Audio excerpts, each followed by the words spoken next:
This is Andrew. He is a Brexiteer, on the right, a Conservative voter and a journalist. And today he got owned badly for his views on Brexit and also just not doing any research. Oh, I know about Why are there all these queues? What's behind it? Dover? Blame the French. What? A classic Brexiteer view. It's always someone else's fault, and in this case with the queues, he's going to blame the French, and we get to see this quite a bit over the last week, with lots of newspapers like The Sun and the Mail coming out with articles that entirely blame the French for the problems of Brexit. So have a listen to Andrew's logic as to why it's all the French's fault for all the checks at the borders. The French. They haven't employed enough staff at the... Because he's going to say Brexit, but as you know, Ed... You know it is. As you know, we had these checks before we left the European Union. Everyone who's just listened to that and what he's just said has now become a little stupider.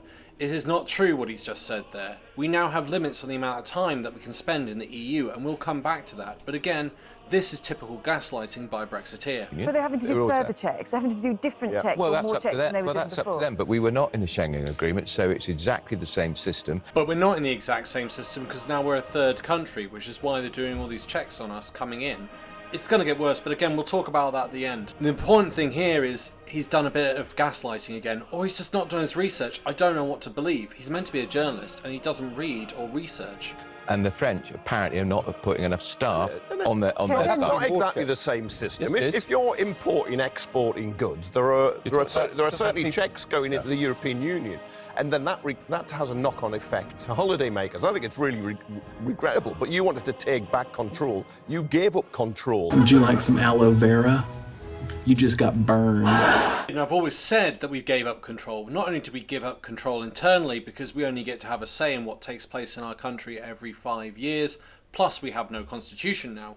We're pretty much tea bags in the ocean and under the control and influence of people from the United States or China. And it would now seem that we're under the control of the French because they have control of their borders, we control ours, and there's not much in the middle. So let's see where they go next with this, because they're going to bring on a travel journalist who is going to school Andrew Pierce on reality. But I'm afraid, Andrew Pierce, I have to say, you have got exactly what you wanted, which is the effects of Brexit, which gives back control to the French. We have said we want to be treated as third country citizens. That means instead of just waving the passport out of the window when you breeze past. I don't know if you caught it, but within that little clip, he sticks his tongue out. You can see it just there with the arrow pointing at it. That is a rejection. He does not agree with what this guy's saying. Or just being completely waved past because there's a bit of a queue building up.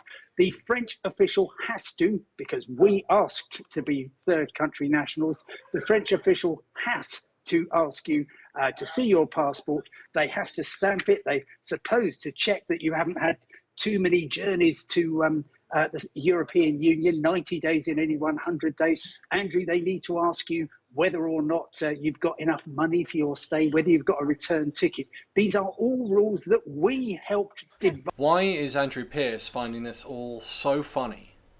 How? He's been shown up, he's been shown to be wrong.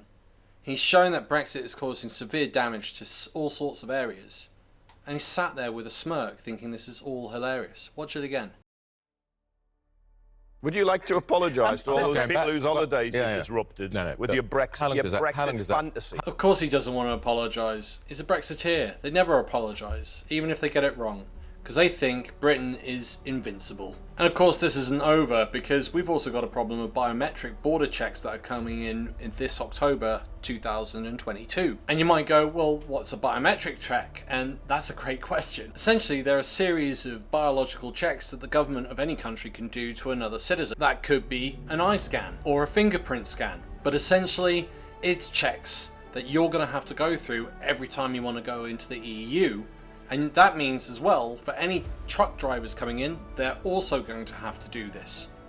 That means they're going to have to get out of the cab, and they're going to have to go through all the procedure of being checked. And at the moment, we're not sure if we've got the right amount of equipment and staff available to be able to do these checks.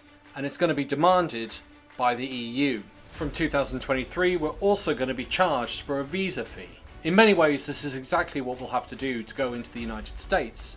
And unfortunately, when you do it, if you've not had the privilege, it does rather feel as if you're a foreign national who's not trusted to come into the EU and they've got to check you to make sure that their country, their states, are safe. Welcome to the Brexit, sir. I'm sorry. Oh my god. But it gets worse, because according to this article in City AM and from the Financial Times, the government rejected a proposal to double the number of passport booths at Dover. They rejected a 33 million bid to make and ease everything going through the port of Dover to France. And it was meant to be in agreement with the French state. They rejected it.